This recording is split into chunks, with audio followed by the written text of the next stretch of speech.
Regime militar no Brasil de 1964 a 1985.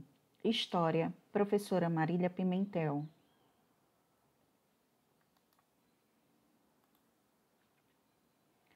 Estamos vendo aqui a nossa linha do tempo. Nós estamos no recorte Brasil República e fazendo o recorte de 1964 a 1985, regime militar. Vocês vão encontrar várias denominações para esse período: regime militar, ditadura militar, governo civil militar no Brasil, certo? Então, nós vamos estudar hoje o que acontece após o golpe que derrubou João Goulart em abril de 1964, quando os militares vão tomar o poder político e nele vão permanecer por 21 anos. Daí a expressão, regime militar, para designar este período. A justificativa para o golpe foi a necessidade de restabelecer a hierarquia e a disciplina e livrar o país de uma possível ameaça comunista, certo? Chamada por seus defensores de revolução, esse período foi marcado pela ruptura, pela quebra do regime democrático, por um forte centralismo e autoritarismo, pela cassação dos direitos políticos de opositores e pela violação das liberdades individuais da população. Nesse período, na área econômica, nós vamos viver o que se chamou de milagre econômico. Fazendo uma breve recapitulação do que nós já estudamos, tá? No governo de Jânio Quadros, ele faz a renúncia em 1961. O vice-presidente deveria assumir de acordo com a Constituição vigente na época, mas a elite, os militares, uma parcela da Igreja Católica, uma parcela da classe média, tinha muito medo, porque João Goulart tinha participado do governo de Getúlio Vargas, tinha uma posição de apoio às classes populares e havia o medo dessa ameaça comunista. E houve toda uma questão no país se ele iria assumir ou não a presidência. A alternativa, encontrada foi que ele iria assumir, respeitando assim a Constituição, mas num regime parlamentarista, ou seja, sem poder de decisão. Só que em 1963 houve um plebiscito popular e os brasileiros escolheram a volta do presidencialismo e Jango, então, retoma o controle da nação. E aí há uma tentativa de planos e de políticas para organizar o cenário político e econômico da época. Com as suas reformas de base, certo? Houve um período de radicalização política, com greves e manifestações a favor e contra essas reformas de base. No meio a esse caos político e social, nós temos também uma intensa crise econômica.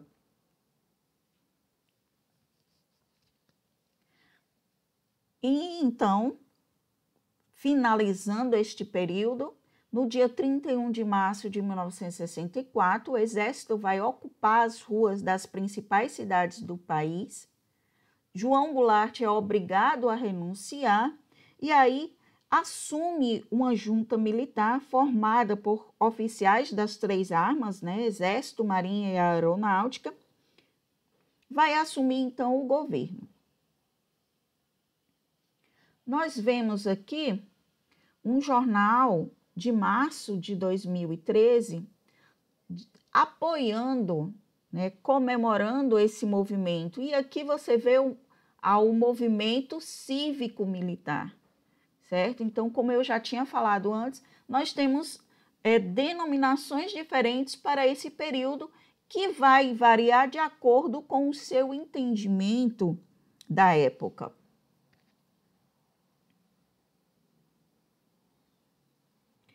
Quando essa junta militar assume, logo nos primeiros dias de abril, vai se desencadear no país uma violenta repressão contra pessoas, grupos e órgãos ligados ao governo anterior.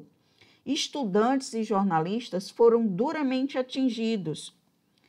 O prédio da União Nacional dos Estudantes, na Praia do Flamengo, no Rio de Janeiro, foi incendiado. O jornal Última Hora, que era um dos jornais que apoiavam o governo anterior, foi invadido, depredado. Então, ao mesmo tempo que recorriam à violência, os militares procuravam dar uma aparência de legalidade ao regime. Para isso, baixaram uma série de atos institucionais utilizados para dar força de lei às suas ações, um caráter legal aos seus atos. Aqui nós temos um quadro com os 5 principais atos institucionais durante esse governo militar. Foram 17 atos institucionais ao todo, durante esses 21 anos, mas nós temos esses 5, são os 5 principais. O AITSE 1, de 9 de abril de 1964, vai cassar mandatos, vai suspender a imunidade parlamentar, a vitaliciedade dos magistrados, né? o caráter vitalício dos juízes, a estabilidade dos funcionários públicos e outros direitos constitucionais. O ato institucional número 2, de 27 de outubro de 65, vai estabelecer a eleição direta para presidente, vai extinguir os partidos políticos e permitiu ao Executivo cassar mandatos. O AITSE 3, o ato institucional número 3, de 5 de fevereiro de 1966, vai fixar eleições indiretas para governador, vice-governador, prefeito e vice-prefeito. O ato institucional número 4, de 7 de dezembro de 1966, vai fechar o Congresso e vai determinar regras para aprovação da Constituição de 1967. O ato institucional número 5, de 13 de dezembro de 68, e aí vem os chamados anos de chumbo, deu ao presidente poderes para cassar mandatos, suspender direitos políticos, demitir e aposentar juízes e funcionários, acabou com a garantia do habeas corpus e ampliou e endureceu a repressão policial e militar na época. Durante esse período, de 64 a 85, nós tivemos, dentro dos militares, duas ideias, duas ideologias, tá? Que vai ser os chamados militares linha dura e os militares chamados de castelistas, que eram menos radicais do que os militares chamados da linha dura. E aqui, então, eu tenho o Marechal Humberto de Alencar Castelo Branco. O Congresso Nacional vai eleger o novo presidente do Brasil, que vai ser o Marechal Humberto de Alencar Castelo Branco, que vai ficar de 1964 a 1967. Castelo Branco assume com a promessa que a intervenção militar seria curta e que o poder voltaria aos civis logo que o país superasse os problemas que levaram ao golpe, a suposta ameaça comunista e os problemas econômicos. Mas, 3 meses depois, ele vai promulgar uma emenda constitucional que vai prorrogar o seu mandato até 1967. E lança, em outubro de 65, o ato institucional número 2, que vai estabelecer a eleição indireta para presidente, vai extinguir os partidos políticos e aí vai ser adotado o bipartidarismo, nós só vamos ter 2 partidos políticos, e vai permitir ao executivo de cassar mandatos.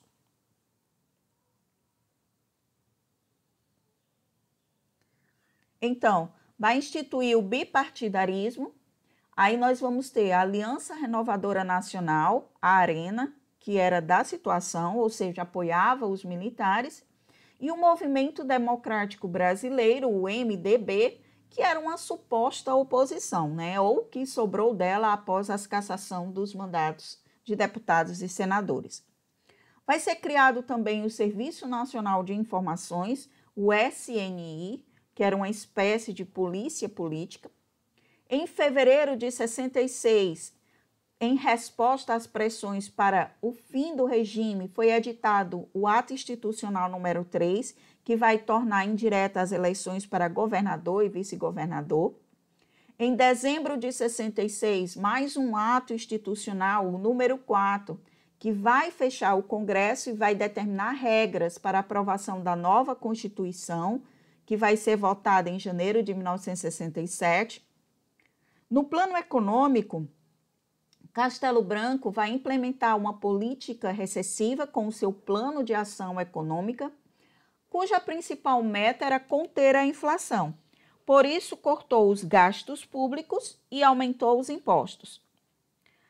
Castelo Branco, para manter o apoio do empresariado ao regime, vai apoiar as empresas multinacionais que estavam apoiando o golpe militar, liberando remessas de lucros para o exterior, vai criar também, e aí para acalmar a massa dos trabalhadores, o Fundo de Garantia por Tempo de Serviço, o FGTS. Aqui nós temos, durante toda a nossa aula, nós sempre vamos estar mostrando a luta, mesmo durante essa repressão, mesmo durante a cassação de mandatos, a luta de resistência do povo brasileiro com a música, com passeatas, certo? E aqui eu tenho o show Opinião, que foi um dos pontos altos dessas manifestações, foi a primeira grande manifestação de protesto dos artistas nacionais, certo? Foi o show Opinião no Teatro de Arena, no final de 1964. Vamos entender mais um pouco das medidas de Castelo Branco na área econômica, na tentativa, né, de conter aqui, ó, nessa charge, o dragão aqui que representa a inflação, certo? Foi aumentar os impostos e as tarifas dos serviços públicos como água, telefone, energia. Vai obter empréstimos nos Estados Unidos, incentivou a entrada de capital estrangeiro, vai comprimir os salários dos trabalhadores, ajustando-os por índices sempre menores do que a inflação, eliminou a estabilidade de emprego após 10 anos de serviço, e aí, para compensar isso, cria o Fundo de Garantia por Tempo de Serviço.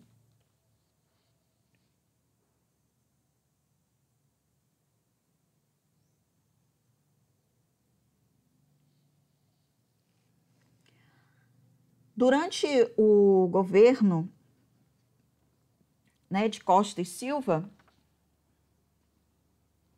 o Costa e Silva, ele representava os militares linha dura, certo? Então, como eu falei para vocês, havia dentro do grupo dos militares 2 entendimentos de como deveria ser esse período de governo dos militares no Brasil. Eu tinha os castelistas, que era integrado por generais como Ernesto Geisel, Golbery do Couto e Silva, Castelo Branco, daí o nome castelista, certo?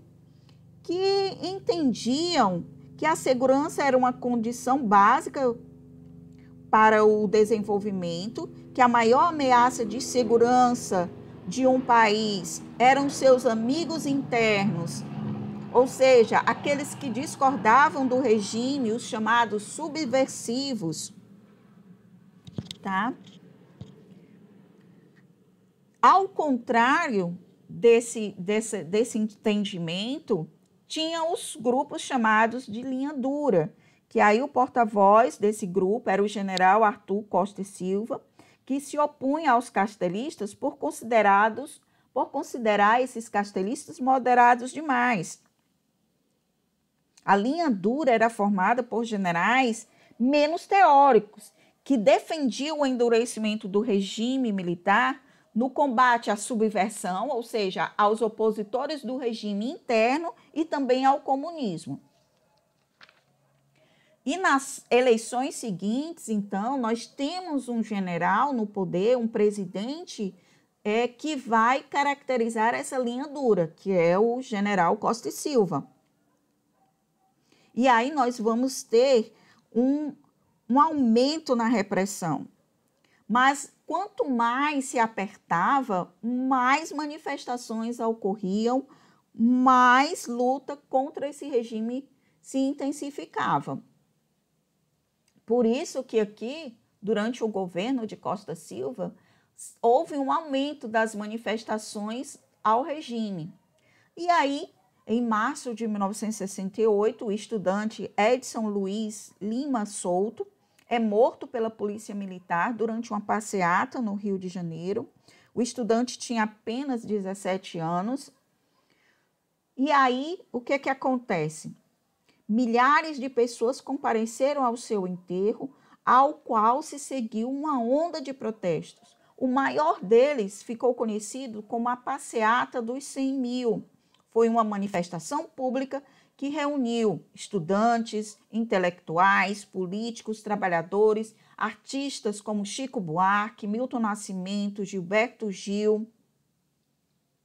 Os trabalhadores, por sua vez, também vão mostrar sua força em duas grandes greves por aumento salarial, uma em Osasco, São Paulo, a outra em Contagem, em Minas Gerais, ambas duramente reprimidas pelo governo militar.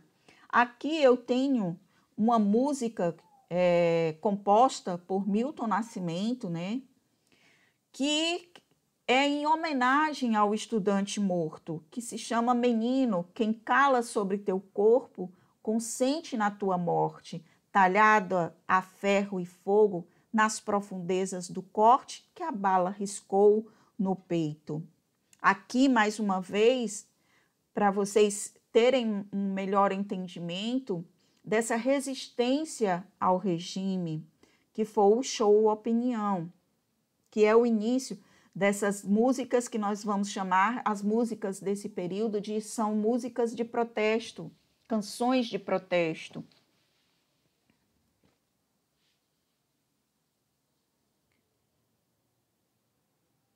Em setembro de 1964,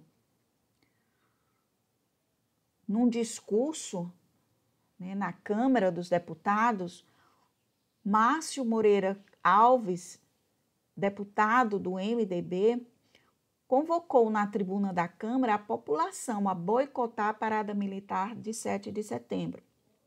Os militares, então, solicitaram ao Congresso uma licença para processar o parlamentar, que não foi autorizado, isso. Então, o governo decidiu fechar o Congresso e, em seguida, decretar o ato institucional número 5, iniciando aí, então, a fase mais dura do regime. O ato institucional número 5 garantia ao presidente da República o poder para fechar o Congresso Nacional, fazer leis, ordenar a intervenção nos estados e municípios, caçar políticos eleitos pelo povo, aposentar funcionários públicos, suspender o habeas corpus, que é o direito, que é um instrumento jurídico que protege o direito de liberdade de locomoção, isto é, o direito do indivíduo ir verificar, Esse direito do habeas corpus era negado aos crimes contra a segurança nacional. Com base no ato institucional número 5, o governo militar tomou uma série de medidas opressivas. Fechou o Congresso Nacional, cassou o mandato de centenas de políticos, prendeu milhares de pessoas, entre elas o ex-presidente Juscelino Kubitschek. O governo, assim, se transformava numa ditadura declarada. Aqui nós temos um pedacinho da parte do discurso do deputado Márcio Moreira, no dia 2 de setembro de 1968. Recusassem aceitar aqueles que silenciam e, portanto, se acumpliciam. Discordar em silêncio pouco adianta. Necessário se torna agir contra os que abusam das Forças Armadas, falando e agindo em seu nome. Creia-me, senhor presidente, que é possível resolver esta farsa, esta democratura, este falso impedimento pelo boicote. Enquanto não se pronunciarem os silenciosos, todo e qualquer contato entre os civis e militares deve cessar, porque só assim conseguiremos fazer com que este país volte à democracia. Com o ato institucional número 5, as forças policiais e militares passaram a ter carta branca para prender opositores do governo, sem precisar de acusação formal nem registro. Em resposta a isso, se aumenta as ações das guerrilhas urbanas.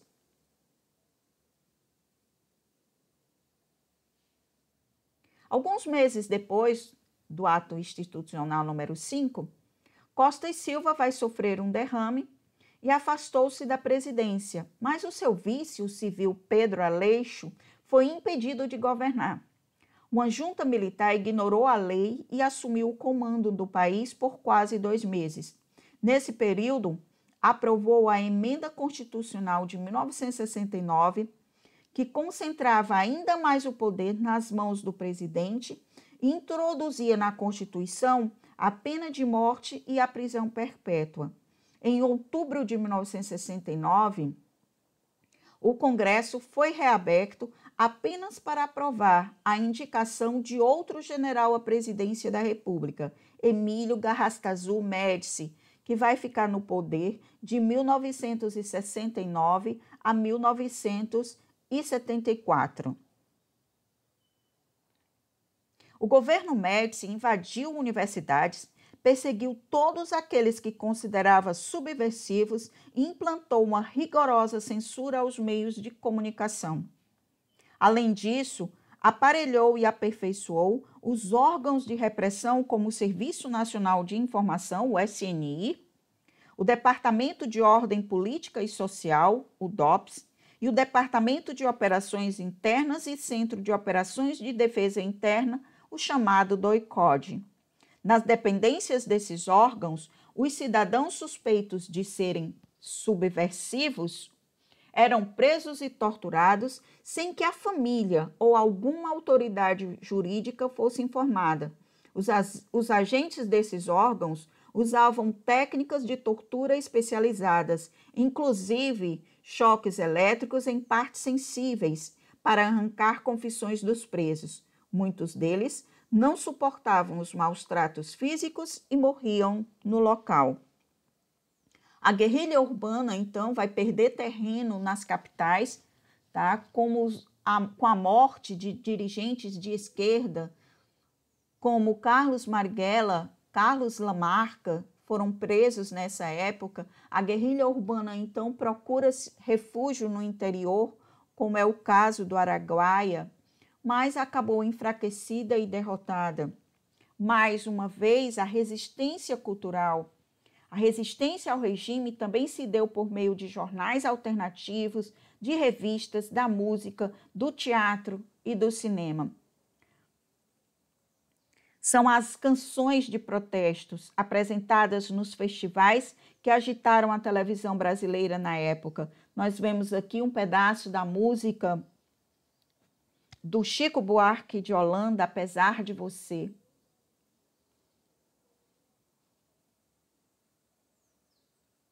São músicas mais sutis, mas que tiveram igualmente grande repercussão. Aqui nós vemos a censura nos meios de comunicação, tá? Aqui a notícia ela foi recortada, foi modificada, certo? Para aqui cartas de eleitores. Então, essa seria a notícia original que teve que ser modificada para que o jornal pudesse sair às ruas.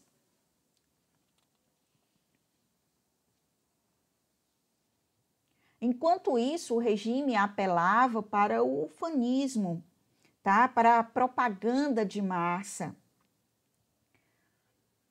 vinculando insistentemente slogan como ninguém mais segura este país, Brasil, ame ou deixe. O próprio presidente se apresentava como homem do povo, apaixonado por futebol e torcedor número 1 da seleção brasileira. Seu governo fez uso político da conquista do tricampeonato de futebol pela seleção canarinho na Copa do Mundo de 1970. A vitória do Brasil no futebol foi apresentada pelo presidente Médici como mais uma conquista do seu governo.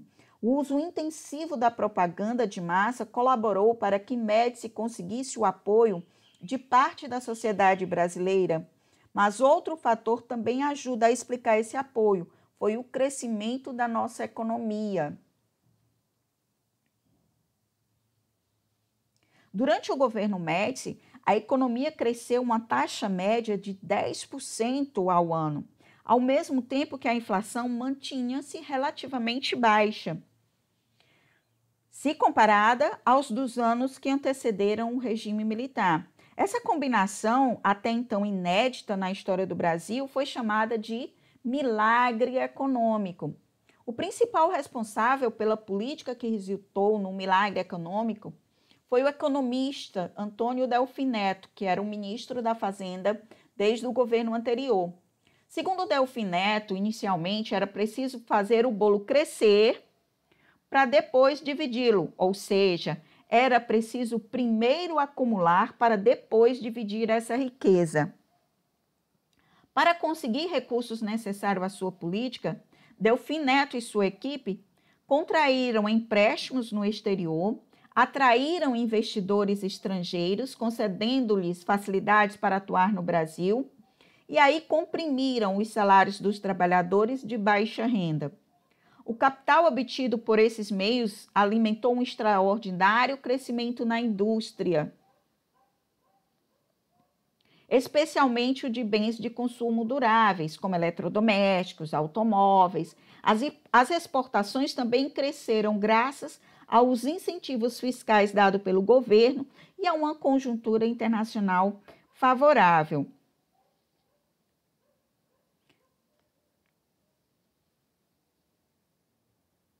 Aqui, mais uma vez, as canções de protesto.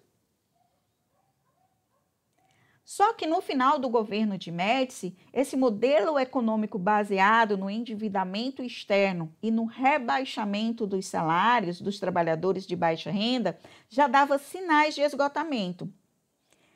Externamente, em consequência da guerra em 1973 entre árabes e judeus, os países árabes triplicaram o preço mundial do barril de petróleo, o que abalou fortemente a economia brasileira, uma vez que 80% do petróleo aqui consumido era importado.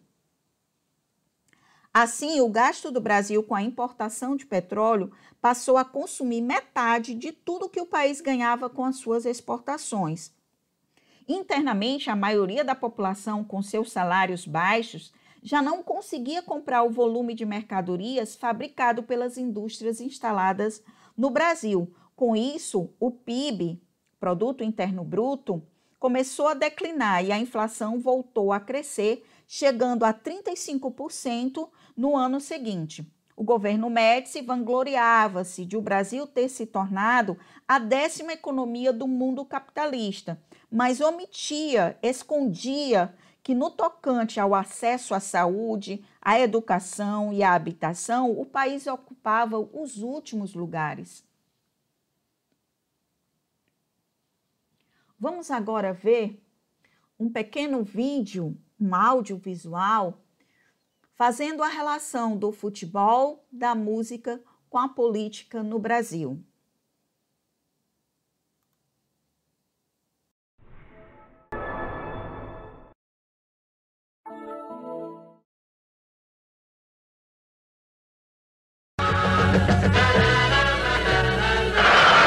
O telão começa a mostrar o jogo final da Copa do Mundo do México.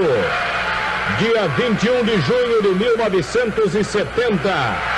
Domingo, horário brasileiro, 15 horas, horário mexicano. Em junho de 1970, as ruas do Brasil foram tomadas por uma multidão eufórica. Não era para menos. A seleção brasileira de futebol acabava de vencer a Copa do Mundo pela terceira vez. 90 milhões em ação, pra frente Brasil, do meu... Nos meses seguintes, o grito da torcida parecia incentivar o milagre brasileiro, deixando para trás séculos de apatia.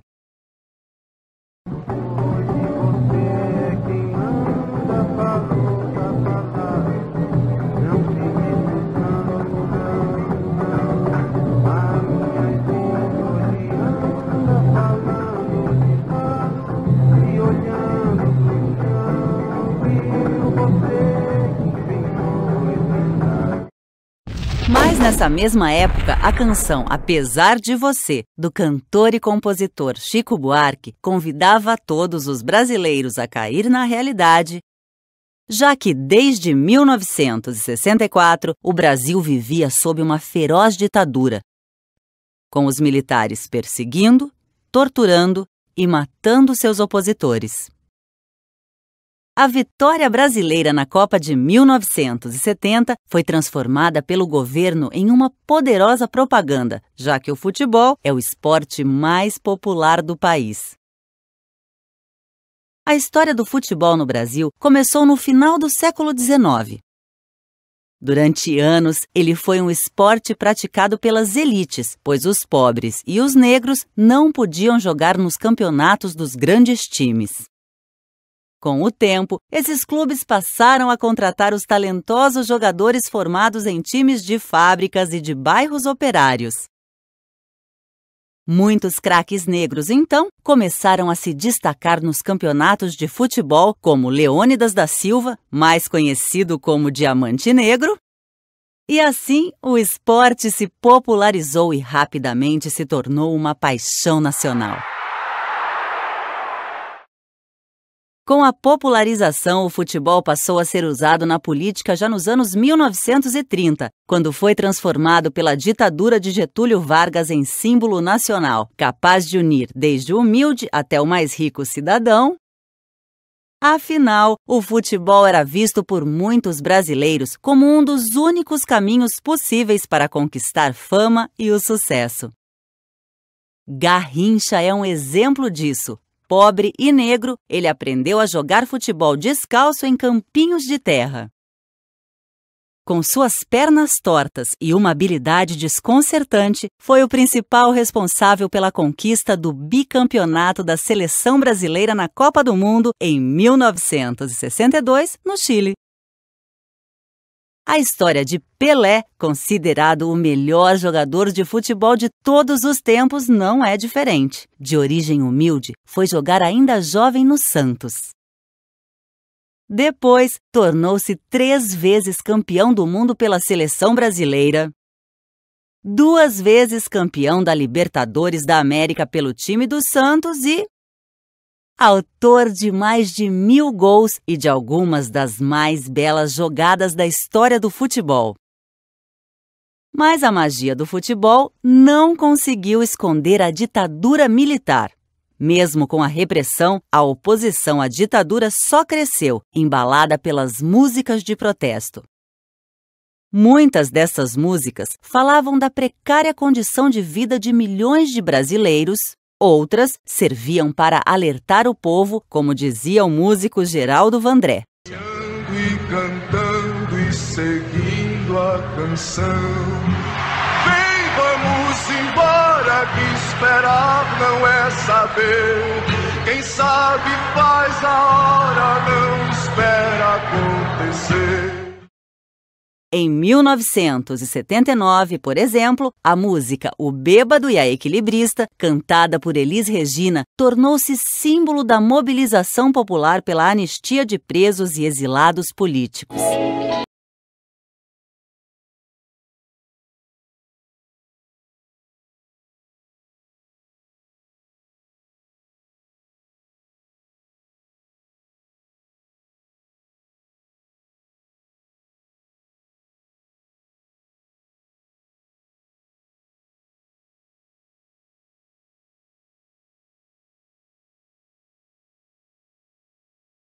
A ditadura foi longa e a luta contra a opressão nada fácil. Não por acaso, o regime militar chegou ao fim no maior movimento popular da nossa história.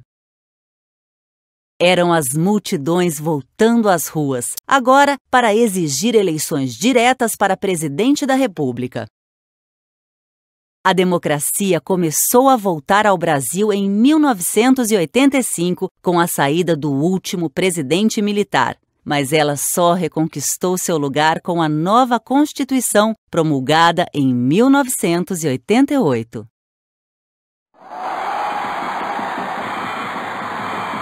A seleção Canarinho seria outras vezes campeã do mundo. E nas paradas de sucesso, os artistas podiam expressar livremente suas ideias e emoções.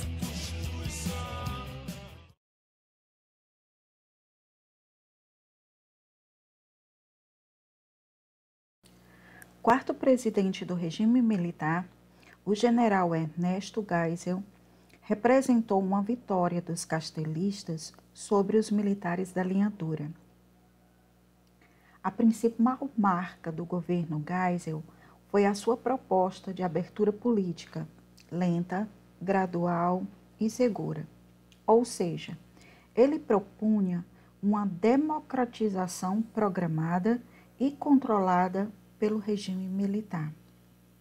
Este projeto, porém, era mal visto, tanto pelos militares da linha dura, que eram contrários à democratização do país, quanto pela oposição civil, que desejava a volta urgente à democracia. Apesar da diminuição das denúncias de tortura e da suspensão da censura prévia à imprensa, em outubro de 1975, o jornalista Vladimir Herzog, diretor de jornalismo da TV Cultura, foi intimado a prestar depoimento num quartel do 2º Exército em São Paulo, onde funcionava o DOI-CODE. Alegava-se que ele tinha ligações com o Partido Comunista. Ele se apresentou no local e, no dia seguinte, apareceu morto em uma cela.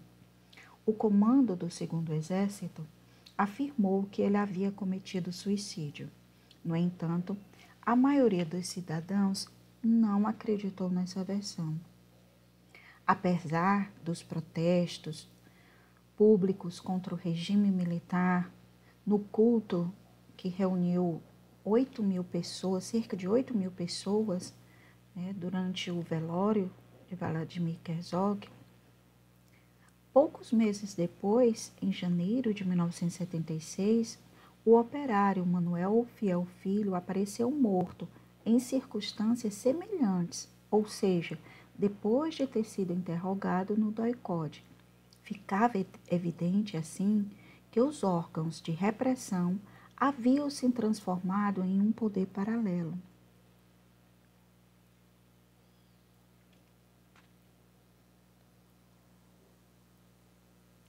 Geisel interpretou a morte do operário como uma quebra da hierarquia militar e uma tentativa da linha dura de sabotar o seu projeto de abertura política.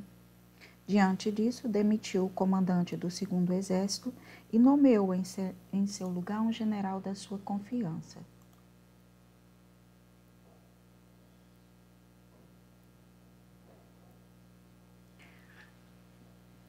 Vamos voltar aqui.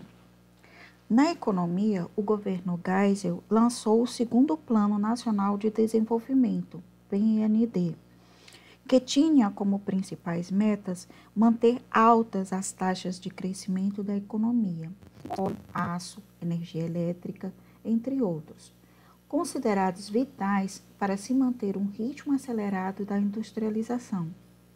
Para enfrentar o problema energético, o governo investiu pesado na pesquisa de petróleo, na substituição parcial da gasolina pelo álcool e na construção de hidrelétricas. E aí nós temos exemplos como Itaipu, Sobradinho e Tucuruí. Além disso, assinou com a então Alemanha Ocidental um acordo para a instalação de usinas nucleares no país. Para a economia continuar crescendo em um ritmo acelerado, o governo Geisel recorreu a capitais externos, tomou dos bancos internacionais grandes empréstimos em dólar e ofereceu facilidades aos investidores estrangeiros com o objetivo de atraí-los. Com esses recursos, a economia cresceu durante o governo Geisel em torno de 7% ao ano, mas, em contrapartida, naqueles anos a inflação subiu em média 38%. Outra característica desse governo foi a crescente estatização da economia, ou seja, a absorção pelo Estado de setores como energia elétrica, siderurgia, petróleo, entre outros.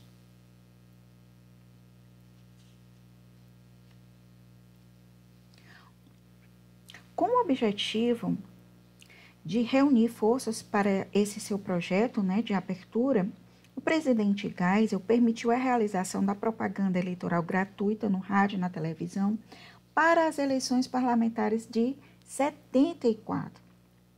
Essas eleições, no entanto, reservaram uma desagradável surpresa para o governo. O MDB, partido de oposição, obteve 16 das 22 cadeiras em disputa no Senado, enquanto que a Arena ficou com apenas 6, certo? E isso, em 1976, nós estávamos com a Lei Falcão, que proibia o debate político na rádio e na televisão. Então, assim, essa abertura da propaganda eleitoral era simplesmente aparecia um nome do candidato com um número, sem debates, sem carreatas, sem comícios, sem nada. Mesmo assim, a oposição venceu. O governo reagiu à derrota por meio de uma medida liberalizante e outra repressiva. Por um lado, suspendeu a censura no Jornal de São Paulo, do Estado de São Paulo. Por outro, iniciou uma perseguição aos membros do Partido Comunista do Brasil, acusando-os de serem responsáveis, por esse sucesso do MDB nas eleições.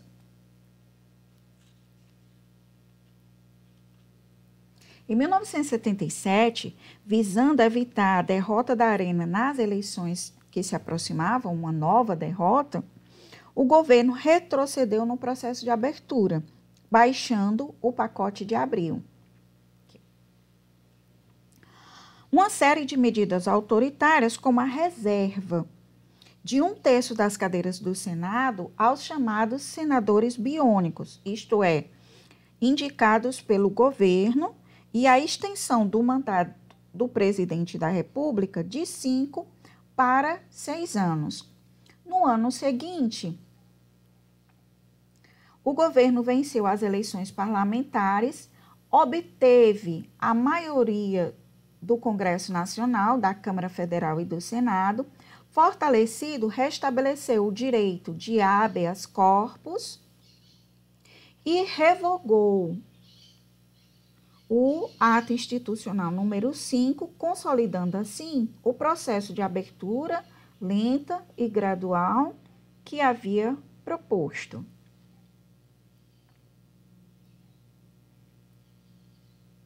Em 1977, nós temos também o ressurgimento do movimento estudantil e das greves. No ABC Paulista, renasceu o movimento metalúrgico, liderado pelo torneiro mecânico Luiz Inácio da Silva. Aqui, num trecho de um discurso de Lula, na greve de 79, ele dizia: se brigar por melhores salários é fazer política, então nossa greve é política, uma política para encher o estômago e para dar escola aos nossos filhos. Para sucedê-lo, Geisel indicou o general João Batista Figueiredo da Arena, que assumiu a presidência da República, prometendo dar continuidade à abertura.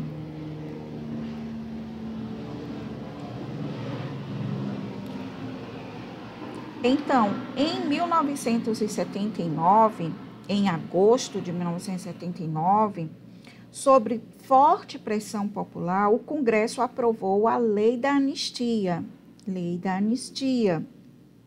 que perdoava tanto os que tinham lutado contra o regime militar quanto os seus defensores, inclusive os agentes de segurança que haviam cometido atos de tortura.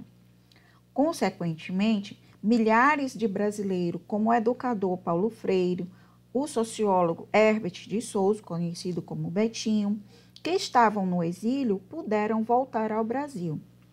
Note-se, porém, que a anistia não foi geral e irrestrita. Milhares de militares afastados de seus cargos por discordarem do golpe de 64 não puderam reintegrar-se às Forças Armadas.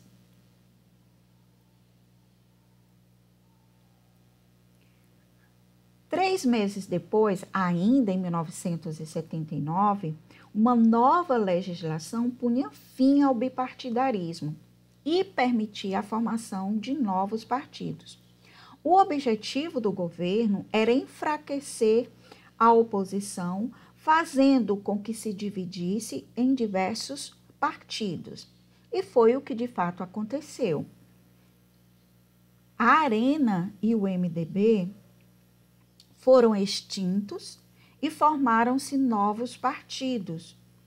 Os integrantes da ex-Arenas formaram o PDS, Partido Democrático Social. O extinto MDB deu origem a 4 novos partidos: Partido do Movimento Democrático Brasileiro, PMDB, liderados por Ulisses Guimarães, o Partido Popular, PP, liderado por Tancredo Neves, o Partido Trabalhista Brasileiro, PTB, liderado por Ivete Vargas, que era sobrinha neta de Getúlio Vargas, o Partido Democrático Trabalhista, PDT, liderado por Leonel Brizola, e em 1980 foi fundado também um novo partido político, o Partido dos Trabalhadores, PT, que reunia sindicalistas, intelectuais, militantes dos movimentos sociais e era liderado por Lula. Em 1980, o governo deu um novo passo rumo à abertura.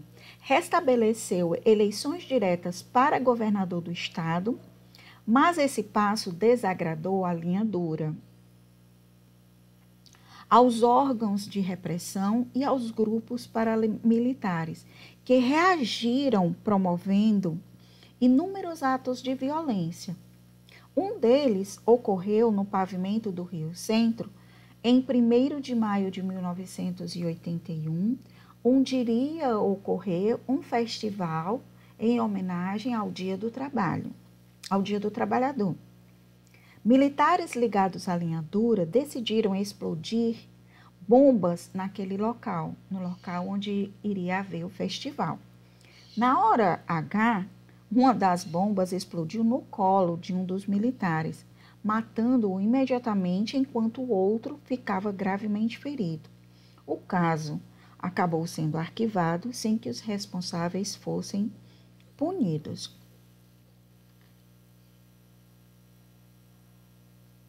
No final de 1981, o modelo econômico crescimento com base em empréstimos externos dava sinais de falência. A inflação aproximava-se dos 100% ao ano. O PIB, o Produto Interno Bruto, apresentava índice negativo, menos 3,1%. E os dados sobre distribuição de renda indicavam um empobrecimento crescente da população.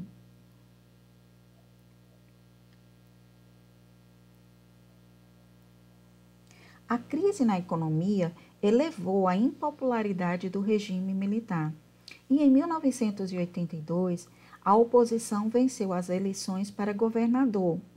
Em estados como São Paulo, foi Franco Montoro, do PMDB, Minas Gerais, com Tancredo Neves, do PMDB, Paraná, com José Richa, PMDB, e o Rio de Janeiro, com Leonel Brizola, do PDT. Entusiasmados com essa vitória, estudantes, operários, intelectuais, religiosos e políticos, como Ulisses Guimarães, organizaram diversas manifestações pela volta à democracia. Em março de 1983, o deputado federal Dante de Oliveira, do PMDB, Mato Grossense, propôs no Congresso uma emenda constitucional que estabelecia eleições diretas para presidente da República. A proposta ganhou força e foram realizados vários comícios em favor da emenda Dante de Oliveira. Esse movimento deu origem à campanha em defesa das eleições diretas para presidente da República, lançada oficialmente meses depois, em novembro de 1983, em São Paulo. A campanha, conhecida como Diretas Já, ganhou rápida adesão em todo o país, desde Belém, no Pará, até Porto Alegre, no Rio Grande do Sul. No ano seguinte, em São Paulo, mais de 1 milhão de pessoas estiveram presentes no comício pelas diretas.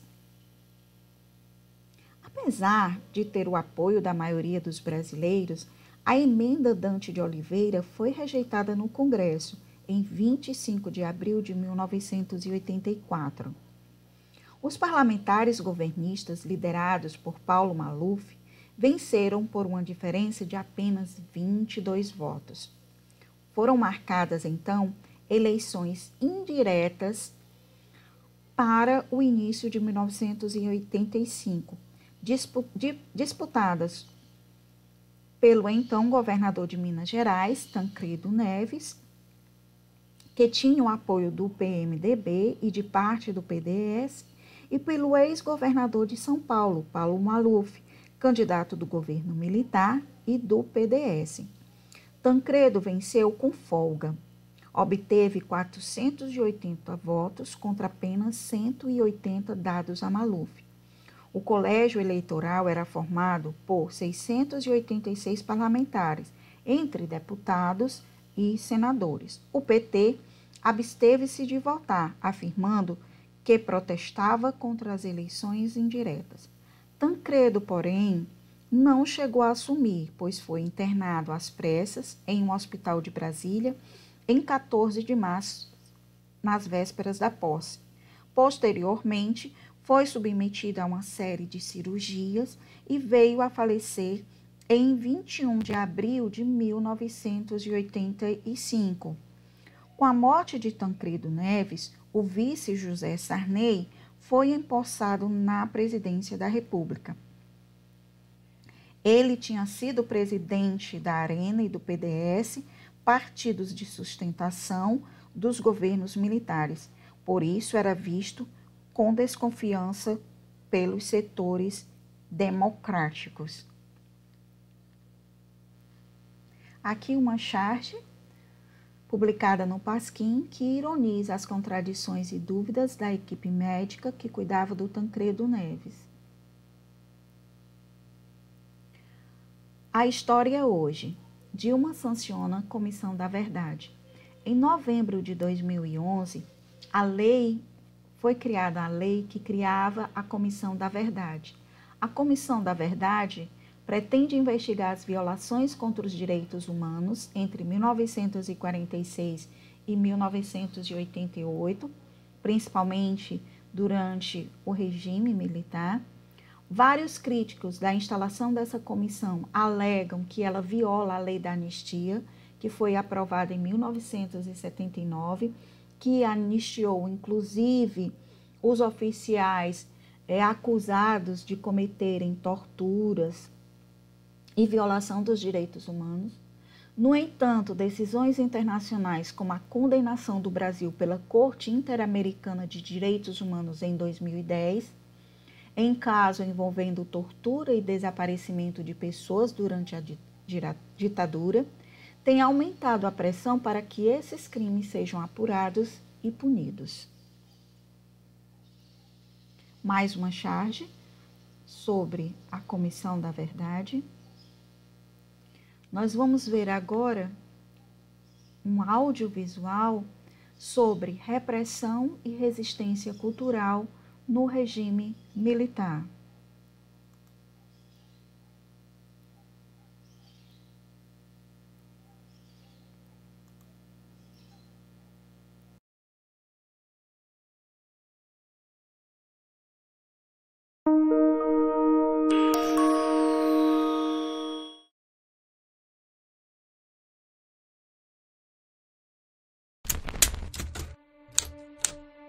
Em 1960.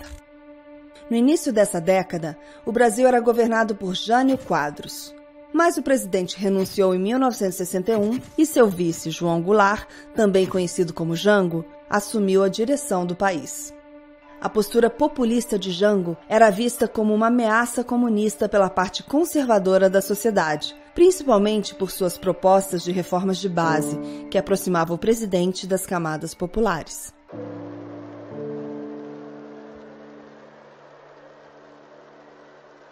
Durante 3 anos, o governo de João Goulart sofreu violentos ataques dos setores contrários às suas reformas. A crise econômica e a postura político-ideológica radical criaram entre políticos, empresários e militares um clima favorável para o golpe de Estado, que se concretizou em 31 de março de 1964.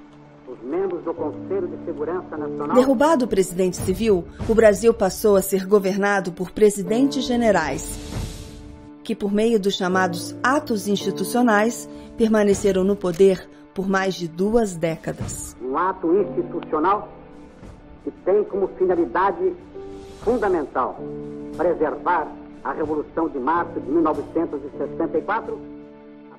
Estudantes, operários, donas de casa, jornalistas e artistas se uniram contra o regime autoritário que se instalou no país. A censura oprimia a livre expressão e muitos foram calados por dizerem o que pensavam. A produção cultural sofreu forte repressão. Qualquer ideia que pudesse ser considerada contrária aos ideais da ditadura, mesmo quando não havia um conteúdo diretamente político, era reprimida. Muitos artistas foram presos, torturados, exilados. Redações foram fechadas, peças teatrais, filmes, músicas foram censuradas. Muitos artistas tiveram que fugir do país ou levar uma vida clandestina.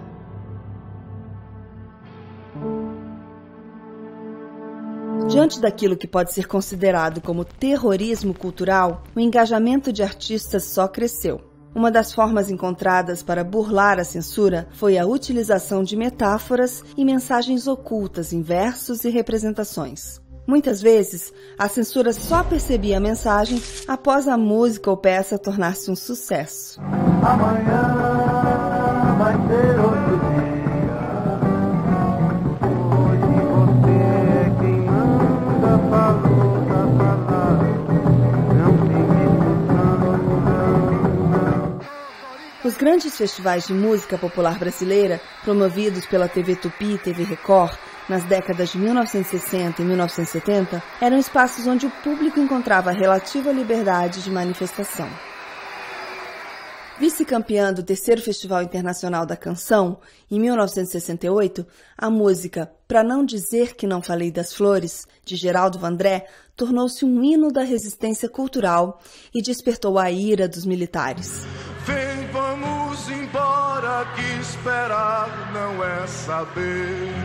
Quem sabe faz a hora, não espera acontecer.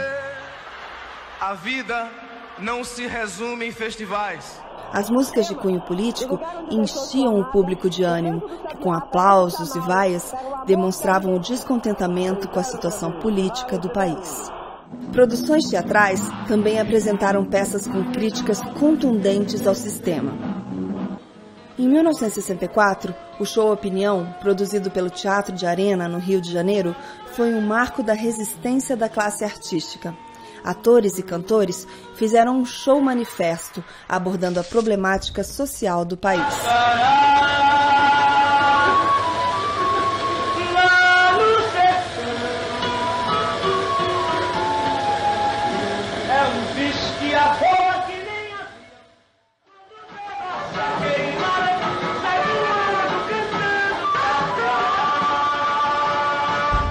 Autores como Plínio Marcos, Chico Buarque e Zé Celso Martinez, entre outros tantos, conseguiam burlar a censura com obras que utilizavam temas diversos.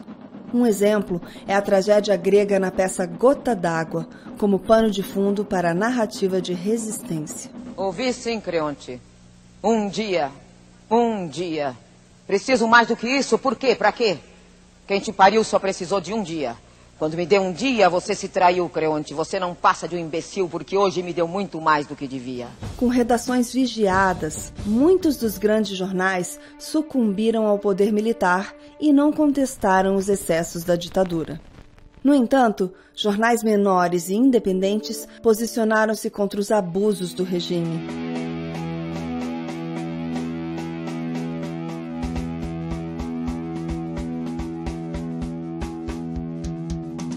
Cartunistas como Enfio e Ziraldo levavam em seus desenhos mensagens de indignação, assim como os textos de Milor, Paulo Francis e Ferreira Goulart. Com quase 2 décadas de atuação, o regime ditatorial foi perdendo forças. Nos anos 1980, intelectuais, esportistas, artistas e ativistas lideraram um movimento que ficou conhecido como Direta Já. Com início tímido numa manifestação no município de Abreu e Lima, Pernambuco, em 31 de março de 1983, o movimento que exigia o voto popular para presidente logo se espalhou pelo país. No ano seguinte, o movimento explodiu. Comícios e passeatas ocorreram em todo o país. Em abril desse mesmo ano, mais de 1.500.000 pessoas caminharam da Praça da Sé até o Vale do Anhangabaú, em São Paulo, reivindicando eleições diretas. Como forma de repressão aos manifestantes, o governo militar intensificou seu poder de força contra a censura, prisões e atos violentos. Mesmo não tendo conseguido aprovar a chamada Emenda Dante de Oliveira, o movimento teve significativa importância no processo de redemocratização do país. Um ano depois, em votação indireta, Tancredo Neves foi eleito presidente da República. Vale lembrar que a liberdade que temos hoje foi conquistada pelo movimento de jovens idealistas que enfrentaram, muitas vezes com a própria vida, a repressão de um governo autoritário, que felizmente chegou ao fim.